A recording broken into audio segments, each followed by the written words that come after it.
Shalom saudara-saudari yang terkasih di dalam Kristus, kiranya Roh Kudus meneguhkan kita sampai pada kesudahan.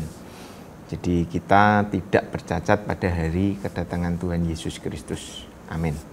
Saudara, saya percaya betul banyak di antara kita yang benar-benar hidupnya itu rindu dipimpin Tuhan. Ya, Roma 8:14, semua orang yang dipimpin Roh Allah adalah anak Allah. Karena memang kita sudah diadopsi menjadi anak-anak Allah. Makanya hati kita punya kerinduan yang kuat untuk dipimpin Roh Kudus. Nah, ini namanya baru orang Kristen yang sejati. Nah, saudara, dipimpin Roh Kudus itu aspeknya menyeluruh dalam hidup kita. Tapi sekali lagi, Roh Kudus itu butuh persetujuan kita. Artinya kalau saudara menolak Roh memimpin, ya dia tidak akan maksa. Dia juga tidak akan menyulap kita tiba-tiba jadi memiliki watak Kristus, sama sekali tidak.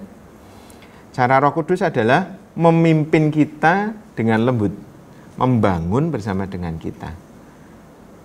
Bahkan waktu yang diperlukan pun bisa jadi adalah seumur hidup kita. Ya, karena seringkali kita menolak ajakan Roh Kudus ketika dia mengajak kita untuk menjadi serupa dengan Kristus. Makanya prosesnya bisa jadi seumur hidup. Nah, itulah yang namanya hidup dipimpin Roh Kudus. Proses seumur hidup mentaati apa yang menjadi maunya Roh Tuhan.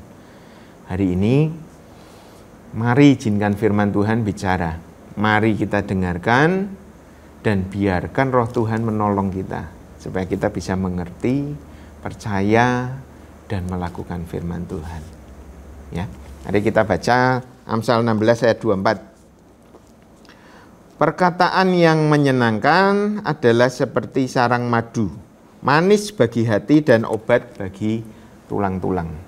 Perkataan yang menyenangkan, kalau di dalam terang iman perjanjian baru, ayat ini bicara tentang Evangelion, Injil.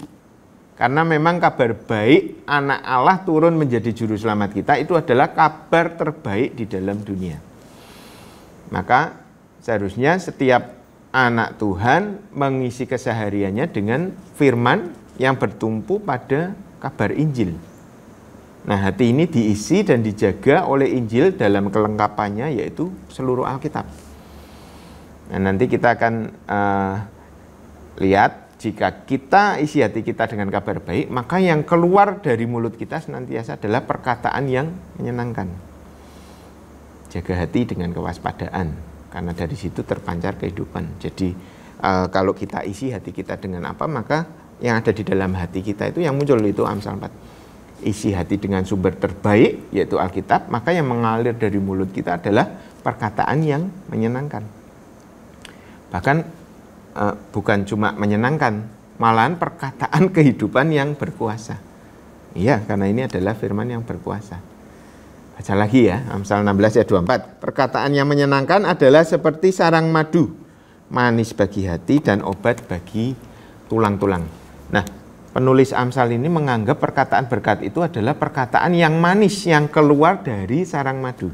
Jadi sumbernya itu adalah dari sarang madu. Saudara, bukan tanpa alasan Salomo memakai kata sarang madu atau sarang lebah. Karena Salomo itu penuh hikmat, jadi dia tepat sekali meletakkan ini. Saudara, tadi di awal kita diingatkan bahwa dipimpin Roh itu butuh kerelaan kita dan prosesnya makan waktu yang lama sampai watak kita jadi seperti Kristus.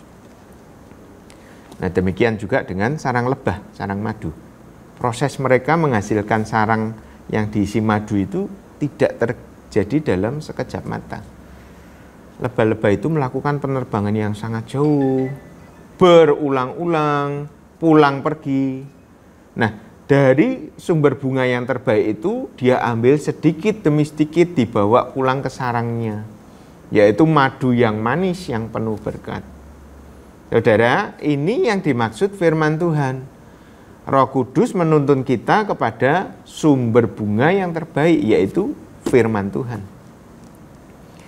Tapi perhatikan saudara, butuh proses yang panjang, bolak-balik kepada firman Tuhan.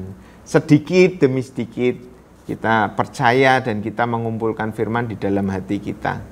Sampai hati kita ini penuh jadi sarang madu, penuh berkat kehidupan.